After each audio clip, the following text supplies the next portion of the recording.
Esbozo para empezar un amor. Certero, como el que apunta el corazón dorado de la uva, te aposentas en mí. Preciso como el aire de junio, la infatigable luz que se adormece en la tarde, o el grito del flamenco despedazando inútiles ocasos.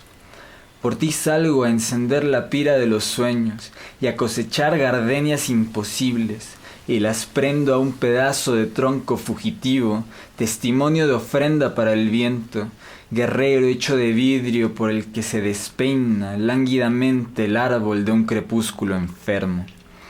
Porque llegas aquí, porque estás en el bosque del prodigio, al comienzo de una ternura más redonda que un disco de diamante y más pura que el canto de un canario que tiembla y se deshace al pie de una ventana de alcanfores.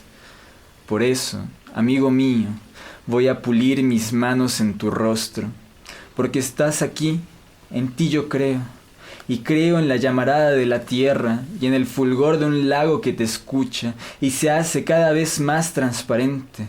Quiero saberlo todo, lo que esconde detrás de la violencia de tus ojos, lo que hay bajo la cuerda tensa de tu piel. Para decir el nombre de las cosas, la palabra precisa, la que en ti permanezca, la que te diga buenos días y te descubra el vuelo de la dicha, la orilla de los besos circundados apenas por una lágrima cuidadosamente amaestrada. Voy a iniciar la huida del silencio. Antes de que acabe el alba de seducirme con sus hojas de oro, antes que el viejo árbol empiece a corretear a los conejos, detendré la mirada en la resurrección de una esperanza que se tienda a tu lado como un largo animal adormecido. Generadora de voces, hacinamiento de soledades, de gallardas pasiones, de sobrias conclusiones. Entre el devaneo y la embriaguez, vislumbró el abandono, las ausencias. Moderno eco del galante clasicismo, oasis de la ruptura, un reposo del afán de lo exótico, de la unicidad y la reflexión. Ella comprendió que la presencia, como la carencia de uno, constituyen la fertilidad del fenómeno poético. Entre el olvido en el que descansa y la memoria que evoca, hoy rescatamos a la mexicana, tan humana, poeta, escritora, periodista y activista, Thelma Nava. Muy buenas noches, los saludamos aquí desde otro programa de Ecos para el Diluvio Cotidiano. Nos escuchas mediante la frecuencia 92.3 FM, hoy bien, en línea por radiotepoztlán.org. Y como nos anticipó Dante, el programa de esta noche está destinado a, principalmente nos destinaremos a su oficio como poeta, pero sin embargo también fue periodista y activista, Thelma Nava. Y bueno, yo en lo personal estoy emocionado de poder hablar, de poder discutir un poco sobre una poeta que sinceramente me sorprende que ante su calidad poética sea tan poco reconocida, tan poco publicada, tan poco editada. Y bueno, a lo largo de este programa desarrollaremos un poco su vida y nos centraremos principalmente en su poesía, en su obra. Así es, y sí, pues muchas gracias, Mateo. Aquí en otro programa, en esta ocasión una poeta más, Thelma Nava, que tal como lo menciona Mateo, resulta triste, ¿no?, el encontrar tan poco reconocimiento de ella y asimismo tan poca información. Fue toda una labor la que hicimos para encontrar información de ella y proponemos hoy mismo difundirles varios de sus versos que sin duda valen muchísimo. Esta poeta aparece en la antología Poesía en Movimiento, una antología que mencionamos con cierta recurrencia, que antologa Octavio Paz, José Emilio Pacheco, Homero Aridgis y Alicho Macero, que reúne la poesía mexicana meramente desde 1915 hacia 1966. Y Thelma Nava, en el momento de la creación de esta antología, se posiciona como una de las poetas jóvenes, ¿no?, que formaban parte de este bloque de poesía joven del México de ese entonces, primera mitad del siglo XX. Y siempre son poetas muy buenos los que aparecen aquí, así que esperamos que también logren acurrucarse bien entre las palabras de Thelma Nava. Así es, bien lo mencionas, para el momento en el que se dio a conocer más su obra, en 1966, con la publicación de esta antología Poesía en Movimiento, ya había sido reconocida en 1962 con el galardón Ramón López Velarde.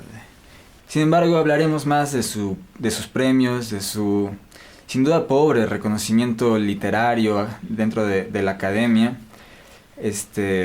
hacia la figura de Thelma Nava, pero bien mencionas el hecho de la necesidad de compartir estos versos. El poema con el que comenzamos esta noche, Esbozo para empezar un amor, sin duda tiene grandes versos, como por eso, amigo mío, voy a pulir mis manos en tu rostro, después de dar toda una explicación pues sí, en esencia, un esbozo para comenzar un amor, porque llegas aquí, porque estás en el bosque del prodigio, al comienzo de una ternura más redonda que un disco de diamante y más pura que el canto de un canario que tiembla y se deshace al pie de una ventana de alcanfores.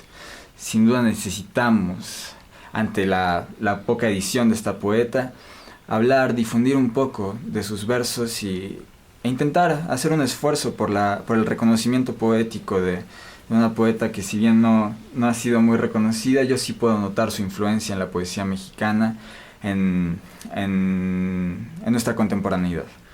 Sí, y es que la poesía de Thelma está rodeada de símbolos, de referencias que dan una intensidad lírica a sus reflexiones. Se dice en la pequeña biografía que viene de Thelma Nava en Poesía en Movimiento que Thelma contempla el mundo como un gran desierto en que solo el amor puede provisionalmente ampararnos, y busca esa palabra capaz de designar el secreto nombre de las cosas.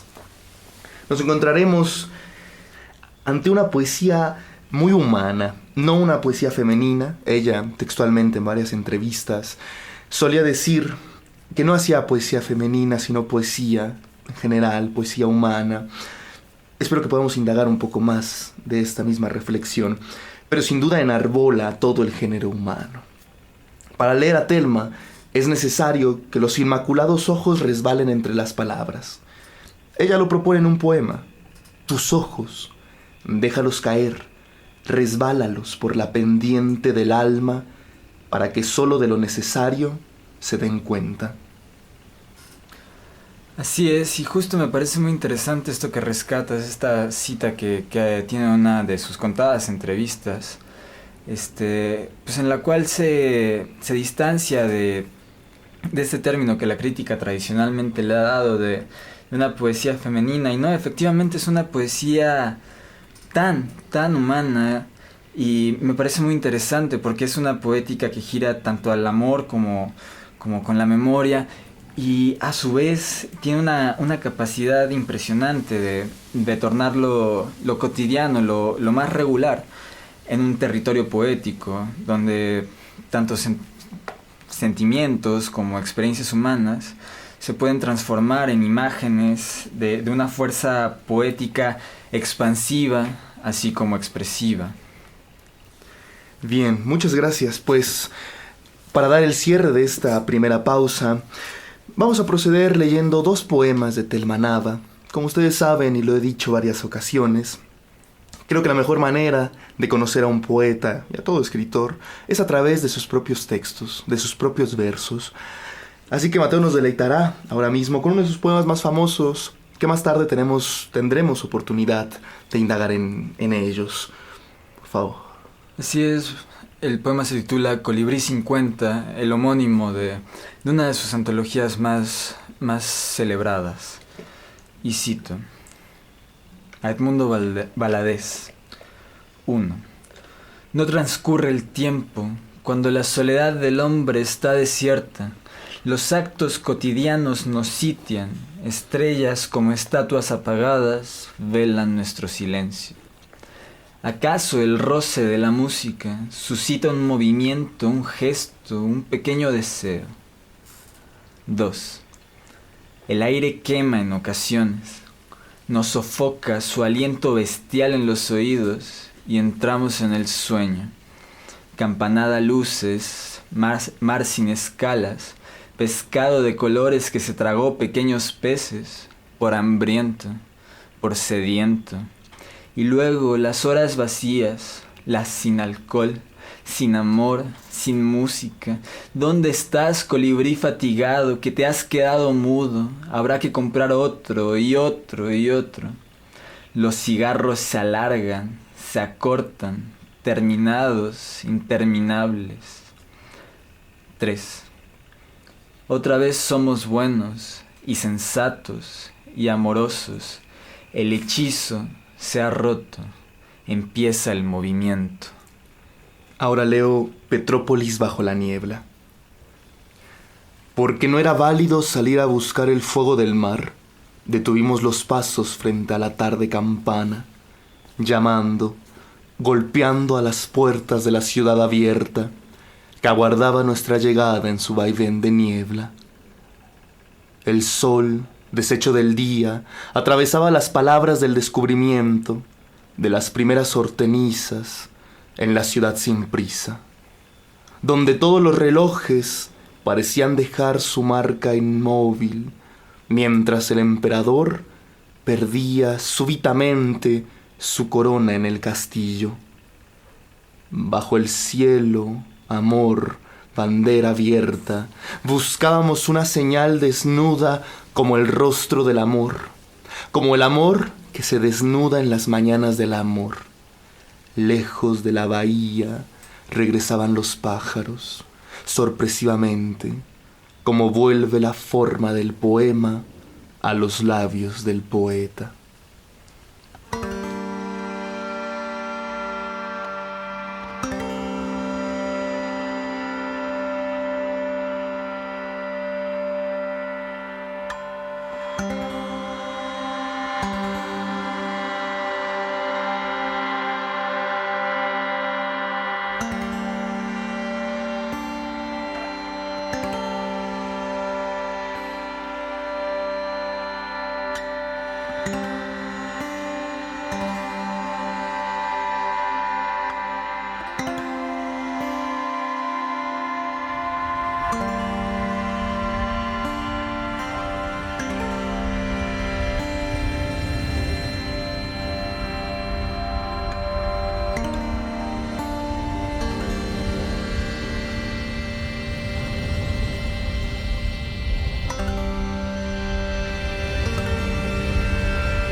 Para quien pretenda conocer a un poeta.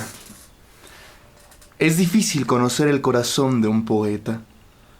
A primera vista resulta fácil doblegarlo por la vanidad, ensalzarle y hasta aprenderse de memoria unas cuantas líneas suyas. Caminar a su lado y sostener el mar con la mirada, hablar de ciudades irreales, adivinar su amor y sus costumbres, su vida cotidiana, sus odios y rencores. Penetrar el secreto de su técnica, llegar a sus orígenes. Pero, ¿quién, bajo lluvia, es capaz, sabe realmente cómo es por dentro ese cuerpo tembloroso, amoroso, maldito, blasfemo o perseguido de un poeta? Regresamos en Ecos para el Diluvio Cotidiano Esta noche estamos hablando de la poeta mexicana Thelma Nava. Nos escuchas por la frecuencia 92.3 FM o bien por radiotepoztlán.org.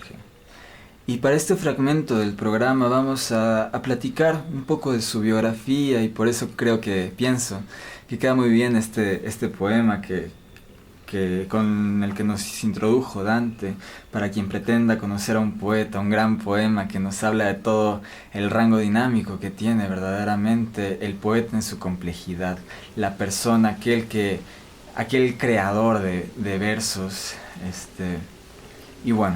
Sí, aquel que inventa mundos nuevos, ¿no? Como Widobro diría. Así es. Pues, tal como lo dices, hablemos un poco de su biografía. Primeramente, decir que Thelma Nava nació en Ciudad de México el 25 de noviembre de 1932. Es hija única de un matrimonio de padres maduros. De hecho, su padre era filósofo, quizá por ahí ya podemos ir viendo las influencias. Y fue una niña y adolescente solitaria.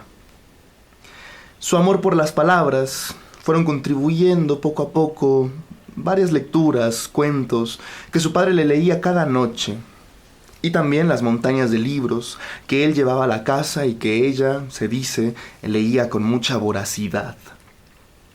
Algunas de aquellas lecturas fueron los cuentos de Andersen y los hermanos Grimm, novelas de Emilio Salgari y Julio Verne, y otros títulos innumerables que le fueron creando el afán de encontrar palabras que nombraran a la vida, así como ella lo decía y alguna vez escribió textualmente. Así es, si bien no nació en un lecho que tuviera mucho que ver con la literatura, sí con algo de la intelectualidad. Y bueno, estas lecturas que llegan a ser recurrentes en muchísimas infancias, no solamente literarias, sino Claro. pues en incontables situaciones y personas, son verdaderamente los primeros acercamientos a la literatura, cuentos de fantasía, Andersen, los hermanos Grimm, y me parece muy linda esta cita, el afán de encontrar palabras que nombran la vida. ¿Cuál es aquella abolición de encontrar palabras para describir su habitar, su existencia? Bueno, me parece muy rico. Posteriormente podríamos ir enumerando dentro de su biblioteca y de manera formativa obras como El Quijote y las novelas ejemplares, ambas de Miguel de Cervantes, Werther de Goethe, Los bandidos de Río Frío de Manuel Paino, Las calles de México de Luis González Obregón, El conde de Montecristo de Dumas, la Biblia, además de otros textos que, pues sí, en general son formativos durante ya más bien la adolescencia de una persona dentro de un sistema escolarizado, casi. Totalmente, pero igual nos siguen hablando de una biblioteca muy vasta. Si bien son libros de literatura clásica, son indispensables, no me gustaría decir imprescindibles, pero sí necesarios para esta formación que tuvo Thelma Nava, ¿no? Fue avanzando su cotidiano a lo largo de su vida y llega a estudiar literatura, redacción y estilo en el Centro Mexicano de Escritores, en el CME, en la Casa del Lago, y también estudió letras modernas en la Facultad de Filosofía y Letras de la Universidad Nacional Autónoma de México, la UNAM. Ahí se desenvuelve entre diferentes medios, conociendo a diferentes personajes de la misma escena literaria, formando parte de los talleres literarios, por ejemplo, de Juan José Arreola, de Tomás Segovia, que estaba en la Casa del Lago, y en los del Centro Mexicano de Escritores e Instituto Francés de la América Latina. Sin duda se ve que tuvo una vida estudiantil muy activa, muy movida, que fueron sembrando estas raíces para destacarse tempranamente dentro de la escena de la literatura, y hoy en día injustamente reconocido.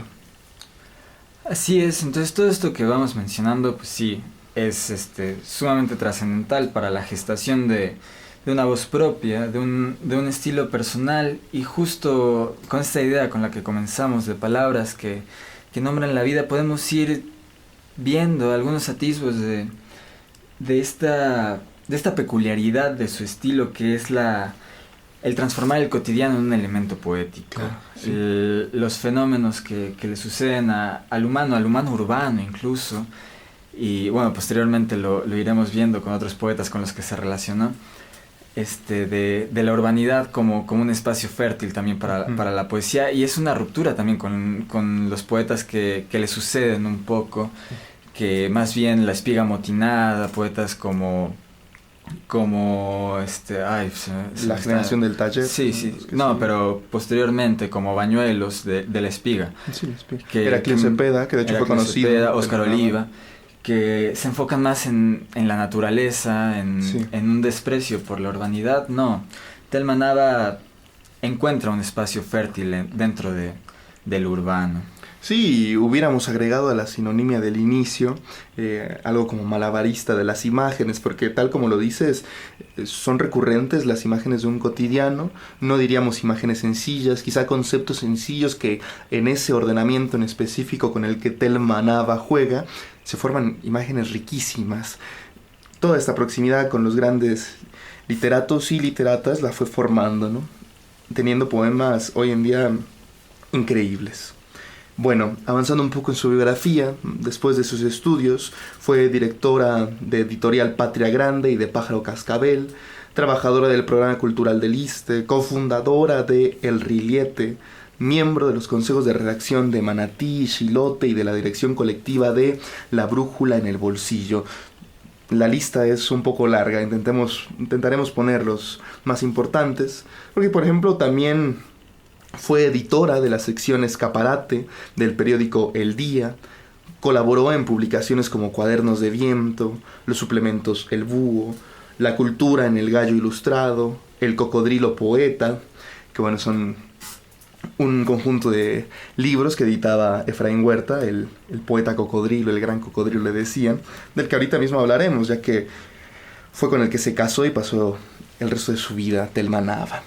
Así es, pero remontándonos un poco más atrás en sus inicios, quizás en la literatura, para 1962 ya había sido galardonada con el premio Ramón López Velarde, así como había sido partícipe en los inicios de la revista El Corno Emplumado, revista dedicada, más bien una revista bilingüe dedicada a la exposición de la poesía beat en Hispanoamérica, de la cual Telma Nava fue una participante activa. Sí, otro suceso importante fue que en 1975 fue invitada a Cuba para ser jurado del premio Casa de las Américas y conoció y entabló amistad con intelectuales como Julio Cortázar, Gabriel García Márquez, José Lezama Lima, Eliseo Diego, Eduardo Galeano y Juan Gelman, sin duda nombres inmensos. Aquí podemos ver un poco de la trayectoria, de la carrera que tuvo dentro del mundo de las letras bastante importante y un poco minimizada también por otras cuestiones. Por ejemplo, mencionarlo directamente, lo habíamos adelantado ya, que Telma Nava estuvo casada durante 23 años con el poeta Efraín Huerta, hasta el fallecimiento de este, y fue madre de la también poeta, editora e investigadora Raquel Huerta Nava, quien falleció el 21 de diciembre de 2018, un año antes de que Telma Nava falleciera, que ya que lo menciono, Nava fallece en Castlegar, Columbia Británica, en Canadá, el 17 de agosto de 2019, hace relativamente poco. Así es, y justo en esto que mencionas de su relación con Efraín Huerta, ahí podemos encontrar algunos vasos comunicantes entre sus voluntad, sus estilos de buscar dentro del entorno urbano un espacio poético. Posteriormente ojalá le podamos dedicar un programa al gran poeta Efraín Huerta, y sin duda podemos ver también con sus versos ya para ese momento, cotejarlos y ver cómo sí sus estilos se retroalimentaban mutuamente. Sí, se retroalimentaban y sin embargo son también distancialmente distintos. Hay cierta comunicación quizá en ese mismo contraste, pero sí, seguramente le dedicaremos un programa al gran cocodrilo Efraín Huerta. Ahí se los platicaremos un poco más del cocodrilismo. Son cosas muy interesantes porque también era un gran usuario del humor, Efraín Huerta, un gran usuario de la palabra poética, a veces muy visceral, pero bueno, son temas apartes. Ella estuvo casada con él y es algo que también por ahí podemos ir viendo que marca bastante su poesía. Son muchos los poemas que traen y están dedicados a Efraín Huerta, y específicamente concluiremos esta segunda parte con unos titulados 3 poemas para Efraín Huerta. Así es, el primero dicta unas pequeñas, nostálgicas palabras al pie de una fotografía. Ella, con su sonrisa que todo lo desarma, hubiera sido, sin lugar a dudas, una de tus mujeres predilectas, el más joven amor, con sus rubios cabellos y su asombro. Trataría de indagar tus secretos, abriría tus ocultas cajitas de madera, como ahora toca a tus amados cocodrilos. No llegaste a conocer sus besos apretados, empezabas a amarla lejana todavía, cuando ella no hubiera sabido cómo responder en tu idioma a todas las historias que le hubieras contado. Pero a pesar de eso, puedo verla sentada en tus rodillas, cubriéndola amorosa tu mirada a ella, la rodeada de ternura, la pequeña Varenka. El segundo poema dicta bala expansiva. Nadie supo jamás su nombre, Efraín. Con paso firme avanzó hacia ti y colocó en tu féretro una rosa y una bala. Hizo una brevísima guardia y se marchó por el sitio por donde había llegado. El hombre, salido apenas de la adolescencia, dio en el blanco perfecto. Y el tercer poema para concluir este fragmento se titula Los frutos cotidianos. Cuchillito de plata, afila las entrañas para que el que te vea huya y deje de acosar tu casa. Defenderás lo tuyo, eso que fuiste construyendo lento, con amor cotidiano, esas palabras y también los silencios que solo a ti pertenecen. Iridiscente, tu amor nos acompaña, nos alimenta como una alga marina, el universo es tu morada, y tú eres la medida de todas las cosas, y las cosas son a tu medida. Las otras transcurrieron nomás, como el verano, un solo fruto dieron en su tiempo. Yo soy afortunada, recogí las cosechas una a una, y el árbol no ha cesado de ofrecerme, en tu nombre, los frutos cotidianos.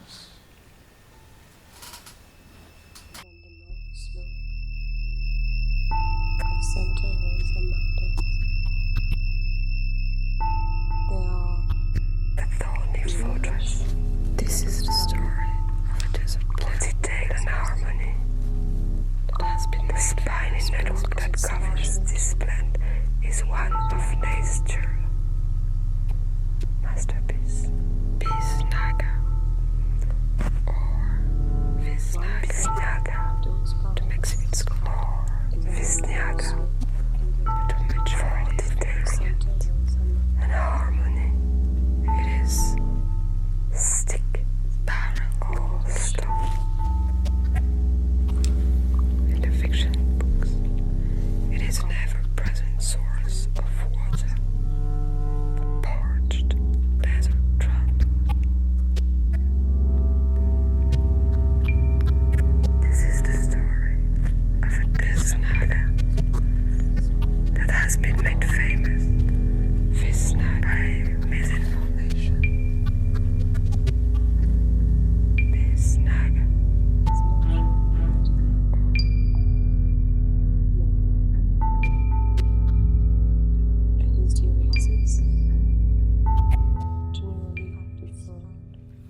Casi el verano. Yo no digo que el sol, inaprensible sueño de mi piel, entabla una demanda amorosa contra el latido del día. Digo solamente que mi amor es un gajo desnudo que se cubre con hojas de ribarbo y jazmines embotellados. Mi amor está desnudo y ha empezado a tatuar corazones en el viento, iconoclastas corazones, dispensadores de azules albas. Nunca la música ha cabalgado en potros más esbeltos, Los antiguos pavos reales del verano han empezado a mirarse desplegando sus arpas de colores. A la luz del verano salta, canta, corazón. El aire quiere dormirse junto a tu boca. Tu corazón es una maquinaria secreta que me traga.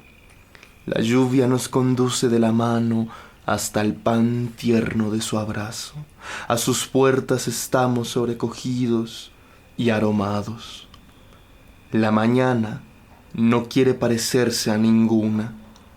En el viento cercano una palabra tiembla. La niña ciega alcanza el sueño de la abeja, en tanto que nosotros transcurrimos. Y en realidad, nada es real. El amor está detrás de cualquier puerta, pero ¿cuál? Desconocido al que estuve a punto de hallar, tantas veces sin conseguirlo, la mitad de mi vida lo he intentado. Nada es real, mundo que se construye como una garra del sueño, higo inmaduro, soledad sola dicha, dicha repetida. ¿De qué color tienes los ojos esta mañana? Nada es real, el amor está detrás de cualquier puerta, pero ¿cuál? Extiendo los brazos y te apreso, después desapareces, me has enseñado a sonreír, lejano, como si anduvieras en otro país, en otros sitios donde no estoy. Nada es real, la sombra de nuestros deseos nos hace vivir, arder. El amor es sucesión de despedidas, trenes, aeropuertos. Te pierdo y te encuentro en todas las ciudades, en las plazas, siempre caminando a la orilla del mar. Te pierdo en las palabras que no has dicho, amor nunca mío, arrebatado, prestado. ¿Hasta cuándo? Nada es real, diciembre se lleva o me trae tu imagen. Sabes a nuevo, a cubierta de barco, a sales marinas, no recuerdo tu voz. ¿Cómo es tu voz? Y tú dices mi nombre. ¿Quién me nombra? Nada es real. El amor está detrás de cualquier puerta. ¿Pero cuál? Y regresamos aquí en Radio Tepoztlán, Ecos para el Diluvio Cotidiano. Estamos aproximándonos a el tercer fragmento después de estos dos poemas preciosísimos, sobre todo de un ritmo que marca una cierta soledad en estas palabras y a la vez unidad que no lo sé.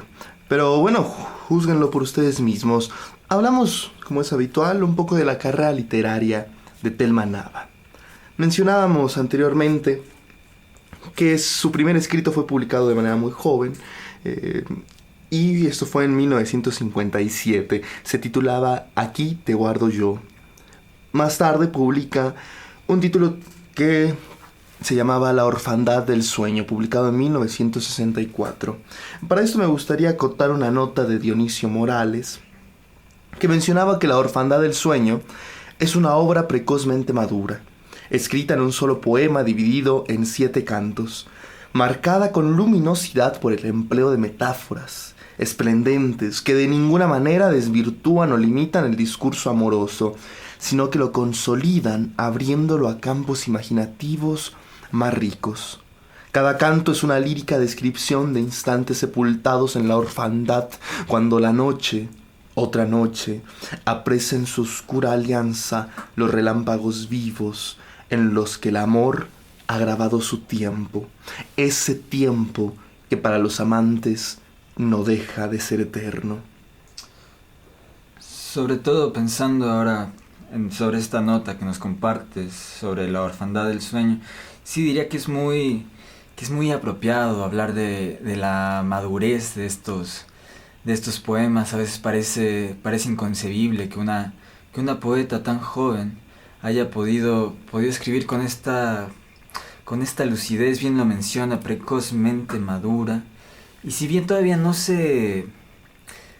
despega en sí todo el potencial que tiene la obra de Thelma Nava, sí ya vamos viendo los primeros esbozos de de lo que vendría a ser su estilo tan reflexivo y propio, pero que aún así apunta a una unicidad, ¿no? Totalmente. Avanzando un poco, se dice que también su tercer escrito se titula Colibrí 50, publicado en 1966. Igual de Dionisio, cito, Colibrí 50, 1966. Reúne algunos poemas de amor inscritos dentro del tono de su publicación anterior. Las alegorías se van presentando hasta conseguir una inflexión más directa, preñada de mayor severidad, que redunda en la acendrada comprensión de su significado. En otros poemas, al contrario, utiliza los versos largos de amplia respiración, signo premonitorio de su obra futura. En la otra parte del libro hace un viaje, un repaso hacia las cosas escondidas o negadas que habitan el otro yo y que ya busca, encuentra y desnuda para el lector que no tenga miedo a reconocerse o descubrirse. Sin duda las notas de Dionisio representan una gran lucidez en la interpretación de la obra y del paso de la obra de Thelma Nava, de cómo precisamente, como Mateo nos comentaba, va evolucionando este personaje junto a su intimidad con las palabras. Sí, y justo al final de esta nota, cuando mencionas que el lector no ha de tener miedo a reconocerse o a descubrirse, sí nos habla de la la característica de valentía que ha de tener un lector de Thelma Nava, no necesariamente de una proyección de uno mismo, pero sin duda alguna el no acotarse a situaciones pues muy extravagantes o únicas. Uno se puede encontrar dentro de estos versos muy muy fácilmente, y sin duda alguna puede ser una acción que puede dar miedo, que puede ser difícil de adentrarse. Sin duda es muy rico y bueno, ir conociendo a Thelma Nava por sus versos e irse conociendo a uno mismo en el reconocimiento, en el descubrimiento y aún así con el tiempo en el redescubrimiento de uno mismo, es sinceramente de lo que más aprecio de su obra. Sí, como Jorge Luis Borges decía, que el verdadero arte o el buen arte era aquel que funcionaba como un espejo que nos refleje nuestro propio rostro. Y aquí Dionisio marca, y yo estoy de acuerdo con él, en que la obra de Thelma Nava es de este tipo de poemas, que nos sentencian a descubrirnos, y es totalmente rico, ¿no? A descubrir el cotidiano y por ende a nosotros mismos, en tanto hijos de ese cotidiano. Bueno, otro de sus libros y el siguiente en esta sucesión cronológica es El primer animal, 1986, quizá su libro más conocido, porque se sitúa en un hito extraño que pasan 20 años sin haber escrito después de Colibrí 50 hacia esta otra antología, El primer animal. Evidentemente está activa dentro del medio, pero sin publicar ningún tipo de escrito. Dionisio también, otra de sus notas, dice que después de 20 años de silencio inexplicable, publica El primer animal en 1986. Este libro es un canto al hombre, al mundo que habita y a su estado inconsciente de gracia, testimonio fiel de una honda manifestación de los sentidos, inventario del caos, de la soledad en compañía, de ciudades reales e irreales que un día sembraron nuestros pasos en la tierra, relación de acciones cometidas contra el hombre por la inquina de otros hombres, silabario de fe despedazado en aras de una paz ciega, sueño y vigilia, premonición y viento. Thelma Nava sosiega, humaniza la realidad estremecedora y brutal, convirtiéndola a través de su palabra, dardo en el blanco perfecto, en una piedra de toque donde nacen los aires libertarios de un mundo más habitable. Y bueno, continuando un poco en esta misma cronología, en 1992 publica El libro de los territorios. Más tarde, El verano y las islas en 1998. Después, Paisajes interiores en el 2000, y los últimos dos libros son Los pasos circulares en 2003 y Para volver al mar en el 2004. Cabe mencionar que pese a que puede sonar como un abanico bibliográfico bastante amplio. A día de hoy es difícil encontrar un ejemplar de la obra de Thelma Nava. De hecho, para este programa nos tuvimos que basar únicamente en recursos en línea, ya que pese a haberla buscado, el material físico era muy difícil de encontrar, y al menos no pudimos encontrarlo. Esperamos que pueda retomar fuerza esta escritora y que posteriormente veamos reediciones de su obra. Sí, tal como mencionas, esto podría verse como un cierto abanico, y en caso de que encuentren algunos de estos libros, pues darle el valor que tiene, ¿no?, en su rareza. Por hacer otro listado, también mencionar algunos de los premios que ganó Thelma Nava. En 1962, como ya lo habíamos mencionado, gana el premio Ramón López Velarde. En 1993 gana la presea del premio Rosario Castellanos. Y en 1999 gana el Premio Nacional de Poesía Jaime Sabines. Y bueno, para ir concluyendo este fragmento, les leeré un poema de Thelma Nava titulado No tenemos piedad. Dice: no tenemos piedad de las manos que penden del sol, del renacimiento del astro huérfano que nos penetra en la piel, como una inmensa tela sobre el corazón de la tristeza. No tenemos piedad de todos los besos dados, porque nos hemos olvidado de volver al primero.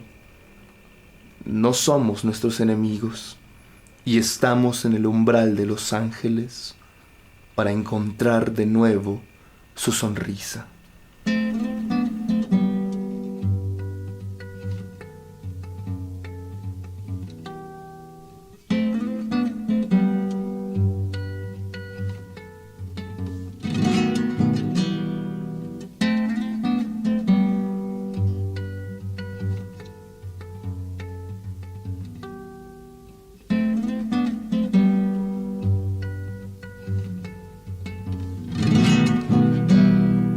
El monolito de piedra que nos miraba esa tarde, que nos miraba esa tarde, que sabe de nuestras penas, que sabe de nuestras penas, que sabe. Sonreírse parecía cuando yo te repetía que te amaba para siempre. Y su sonrisa de piedra, el alma me estremecía, el alma me estremecía.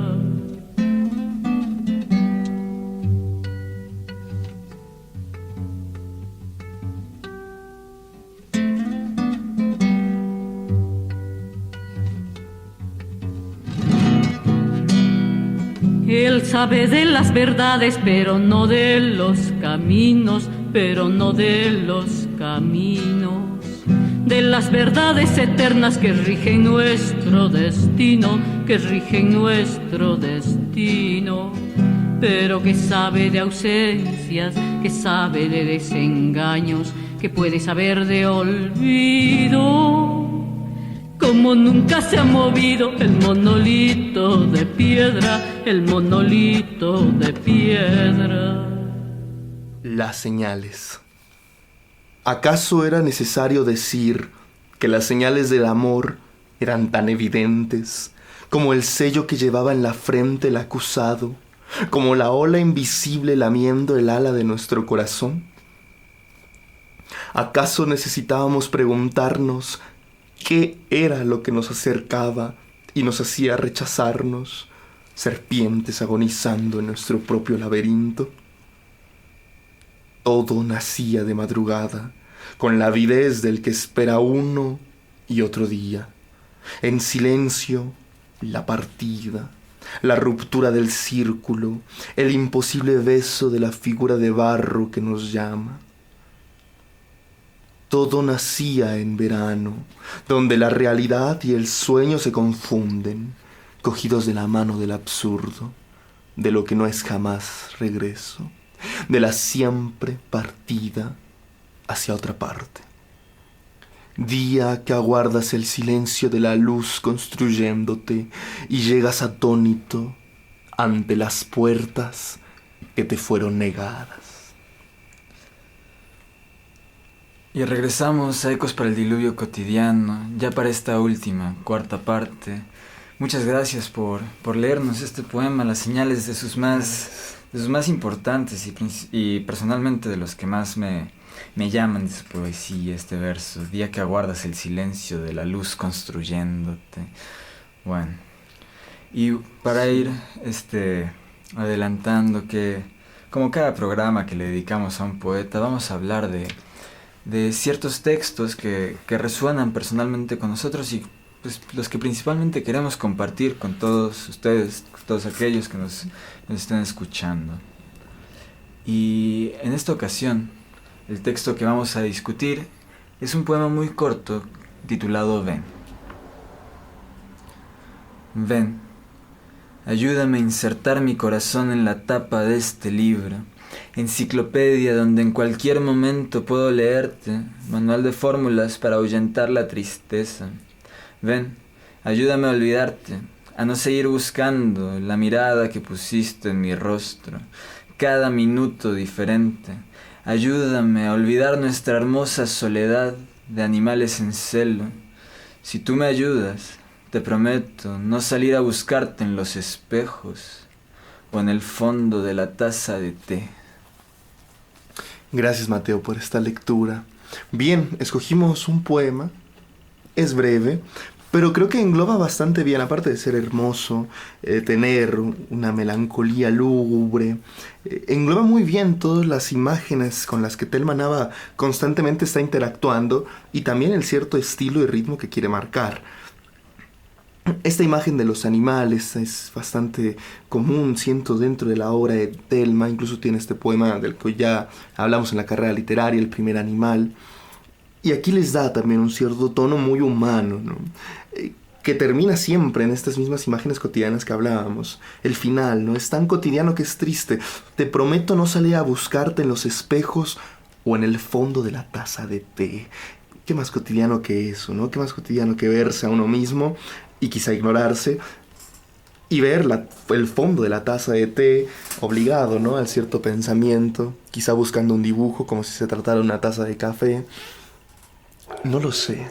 Sí, es un poema que, pese a ser bastante breve, pues sí, llega a amalgamar variedad de las características poéticas que tiene Thelma Nava y por la cual es tan llamativa. Pese a estar en verso libre, se puede sentir una musicalidad muy, muy sutil, muy fina, un lenguaje claro y preciso. No es que esté escatimando en las palabras, pero es sin duda alguna económico, y dentro de esa economía encuentra una fuerza, lo que mencionabas de las imágenes cotidianas, ese final, no salir a buscar en el fondo de la taza de té, y explora pues algunas de sus elementos temáticos recurrentes: el amor, la memoria, el paso del tiempo, estos escenarios poéticos tan cotidianos. Y con ese poema yo los invito a adentrarse y a veces inmiscuirse dentro de la obra de Thelma Nava. Es que sin duda, versos como ven, ayúdame a olvidarte, a no seguir buscando la mirada que pusiste en mi rostro, cada minuto diferente, ayúdame a olvidar nuestra hermosa soledad. Bien lo dices, ¿no? La memoria, el tiempo, el amor, el desazón, la soledad, están presentes. Y son versos de una sencillez inigualable, y no por eso menores. No lo sé, el mismo inicio también, la metáfora de este libro, así inicia, ¿no? Ven, ayúdame a insertar mi corazón en la tapa de este libro, enciclopedia donde en cualquier momento puedo leerte, quizá aludiendo igual a la memoria. Es una imagen buenísima, ¿no? Me recuerda este otro verso de Heraclio Cepeda, que también fue amigo, conocido de Thelma Nava, el de Me acomodas los libros por edades, de Acela. Son muy buenas imágenes, ¿no? Manual de fórmulas para ahuyentar la tristeza. Ese libro, ayúdame a insertarlo en mi corazón, ¿no? Carece de él y necesita su ayuda, ¿no? Ven, está llamando. Si tú me ayudas, te prometo no salir a buscarte en los espejos. Así es. Y justo ahora que mencionaste también el verso de la mirada que pusiste en mi rostro, cada minuto diferente, es este esfuerzo, esta necesidad de buscar en los instantes, en lo más efímero, fugaz, pasajero, el espacio para la expresión poética, que siento que también puede ser un análogo con la brevedad de estos versos. Y bueno, para ir concluyendo esta sección y más bien este programa, Dante nos leerá un poema. Sí, gracias Mateo, y sin duda los invitamos nuevamente, reitero, a explorar la obra de Telma Nava, y nos estaremos escuchando aquí en siguientes transmisiones. Esto es Destino de las Palabras. Navegamos los días y las palabras viajan hasta darnos la mano. Las palabras, incendio en los labios insomnes. Las palabras, incendio, festín de fuego para el solitario. ¿Qué destino para las palabras?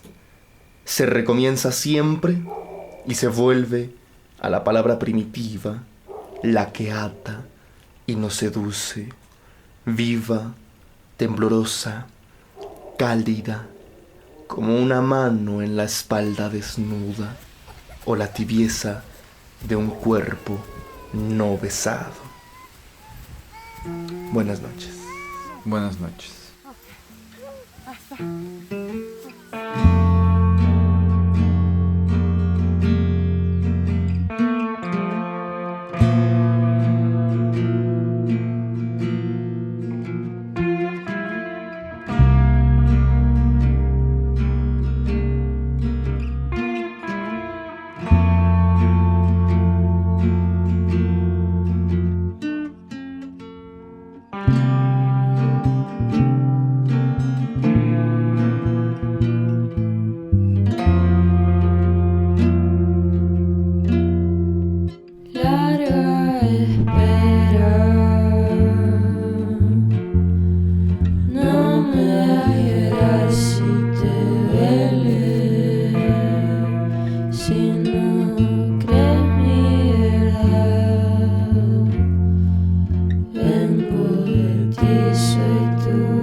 Camino con corales en los pies, te odio y yo no sé odiar.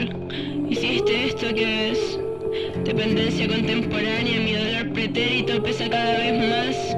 Bohemia insistente en quedarse, solo me quiero alejar, solo me quiero alejar.